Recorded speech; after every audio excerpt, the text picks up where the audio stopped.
Hello, Star Academy students. This is Mrs. Shane here, and today we're going to learn a little bit about balance. Now, we may all know what balance means in our everyday world and life. Maybe with balance, if you're riding a bike, balance means keeping upright. Or maybe if you have good balance as you're walking or running, it means you're not falling over. Balance has a very important meaning in art, too. In art, when we talk about balance, it's a principle of design, and it's the way you arrange your artwork. So balance in art refers to the way in which the elements, lines, shapes, colors, textures, etc. of a piece of art are arranged. Now there are three major types of balance. One type of balance that we see is called symmetrical balance. Now symmetrical balance means you see the same thing from one side of the paper to the other.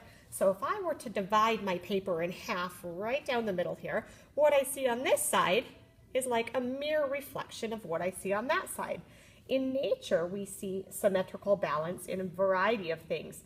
Butterflies are one of them. Not only when we divide it down the middle are the wings the same from side to side, but if you look at all the little details and spots on the wings, those are symmetrical as well. Another type of balance is called asymmetrical balance. Now, asymmetrical balance means it's not the same from side to side. So if I look at this picture or drawing and I cut that right down the middle, on this side I see one large tree, but over on this side I see several small trees. So my paper is still balanced because I have a lot of the space taken up on this side with a large tree, and there are several smaller trees instead of one smaller tree, but they're not the same from side to side.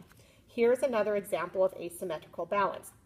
On this side of the paper, I have one large triangle, and on this side of the paper, I have three smaller triangles, but it's not the same from side to side. A third type of balance is called radial balance. Now, radial balance means that whatever the balance, whatever starts in the center, it radiates out from there. Now it is balanced. When it radiates out, whatever you see over here, you see here, here, here, all the way around as if you're starting in a circle and working your way out. You can also see the color pattern is balanced.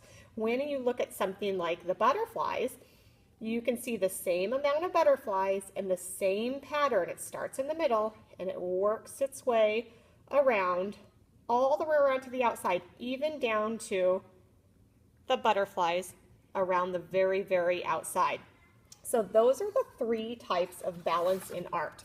We today are going to begin creating a piece of artwork that reflects balance. You will get to choose whether you want your balance to be symmetrical in your artwork, whether you want your balance to be asymmetrical in your artwork, or whether you want your balance to be radial in your artwork.